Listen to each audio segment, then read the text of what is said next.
মানুষ শুধু শুধু হয়রানি করতেছে, ছাড়ে না তারা। আমাদের থেকে কিছু তো পায় নাই থেকে দিয়া, তা আমাদের এখানে এসে আমরা এখন হ্যাস্তন্যস্ত হইতাছি। ও বোমের ব্যাপারে কিছু বলে নাই, ও বলছে যে আমরা আছি, আমাদের একটু নিরাপত্তা জায়গা আমাদের।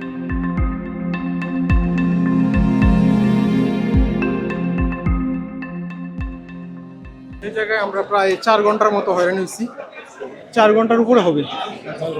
বিমানের মধ্যে নাকি অবৈধ কোনো কিছু পাওয়া গেছে এরকম আশা করছে আর কি, বিমানের ভিতর এরকমটা আমরা শুনছি আর কি। হ্যাঁ, বোম জাতীয় বা এরকমটাই আমরা শুনছি আর কি। এটা বিমান থেকে নামার পরে সকল যাত্রীরা যখন আলোচনা করতেছে ওইভাবেই শুনছি আর কি, কারোর মাধ্যমে না। আমরা সবাই স্পেসিফিক আপনাদেরকে জানানো হয় নাই? না, আমরা এরকম করছি না।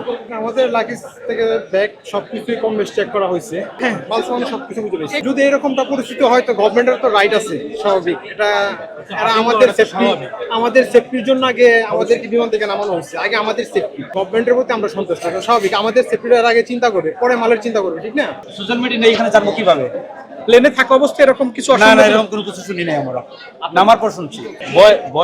ভয় তো থাকবেই, এবং শুনি তো ভয় থাকবেই নরমালি।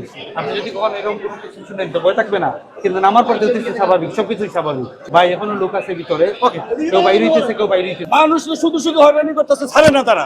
আমি গাজার থেকে আসছি, শুধু শুধু হয়রানি করতেছে, ছাড়ে না। কতক্ষণ ধরে অপেক্ষা করছিলেন ভাই ভেতরে? ওখানে প্রায় তো 1.5 ঘন্টা 2 ঘন্টার মতো হয়ে গেছে।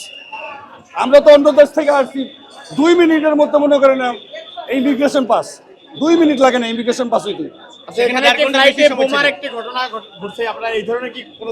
না না না না, ওইরকম কোনো তথ্য না না না না। সে বলে যে আমার 8টার ফ্লাইট নামবে, 8টা থেকে আমি এখন 7টা থেকে উপস্থিত। আমাদের 9টায় 40-50 ফোন দিয়ে বলছে যে আমরা বিমান নামাইছে, ল্যান্ড করছে। তখন বলতে বিমানে কিনে নাকি ত্রুটি হইতেছে, এই জন্য আমরা সবাই ঋণে একবার আছে, এবং কোন সময় ছাড়বো না ছাড়বো এখন বলতে পারি নাই। আমি সকাল থেকে এই পর্যন্ত অপেক্ষা করতেছি।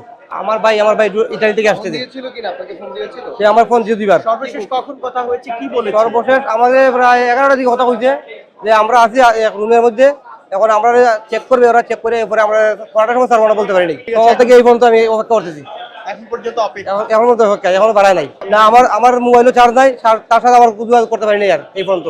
স্যারদের আছে, স্যারদের বলতে আছে আমাদের সমস্যা হলে আমাদের দেখেন, আমাদের বলেন যে আমরা কোন, আমাদের ওইখানে বলতে আছে সব আমরা চেকিং দিয়ে আমাদের ঢুকাইছে, আমাদের থেকে কিছু তো পায় নাই চেকিং দিয়া, তা আমাদের এখানে এসে আমরা এখন হ্যাস্তন্যস্ত হইতাছি। আমাদের যা আছে চেক দিয়ে আমাদের বাইর করে দেন। 8:50 নামবো, কিন্তু 9টার দিকে ফোন দিয়ে বলছে যে ভাই 9টার পরে 10টার দিকে ফোন দিছে, বলছে যে ভাইয়া বাইরে হতে দেরি হবে, মনে হয় যে কোনো একটা ঝামেলা হয়েছে। তারপরে আবার ফোন দিছিল 11টার দিকে, তখন আবার বললো যে ভাই কি জানি একটা সমস্যা হয়েছে, হয়তো দেরি হবে, আমরা নিরাপদ জায়গায় আছি, তো টেনশন করেন আর কি, এটাই বলছে।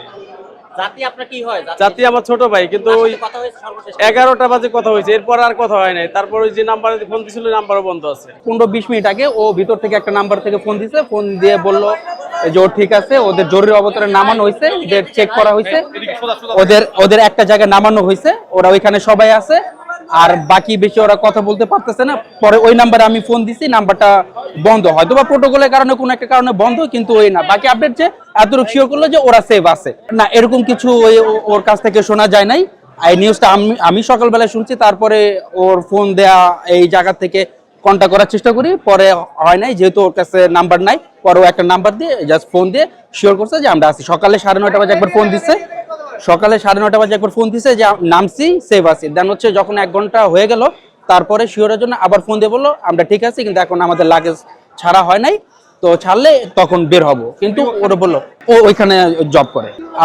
বোমার খবরটা আমি হচ্ছে এখানে আসার পর যখন দেখতেছি দেরি হয়েছে, তারপর আমি এখানে দেখি যে এত আইন শৃঙ্খলা বাহিনী এত কেন, তখন আমি নিউজ দেখি, দেখার পরে তখন আমার মাথা টেনশন শুরু হয়। তারপর আমি ফোন দেওয়া শুরু করি, কোথায় কি, তারপর ওর কন্ট্যাক্ট পাওয়া যায় না। তারপরে ও ফোন দিছে, একটা নাম্বার দিয়ে। ও বোমের ব্যাপারে কিছু বলে নাই, ও বলছে যে আমরা আছি, আমাদের একটু নিরাপত্তা জায়গা, আমাদের চেক টেক করছে, আর এখন এক জায়গায় ওদের রাখা হয়েছে, এতটুকু বলছে যে আমরা ঠিক আছি।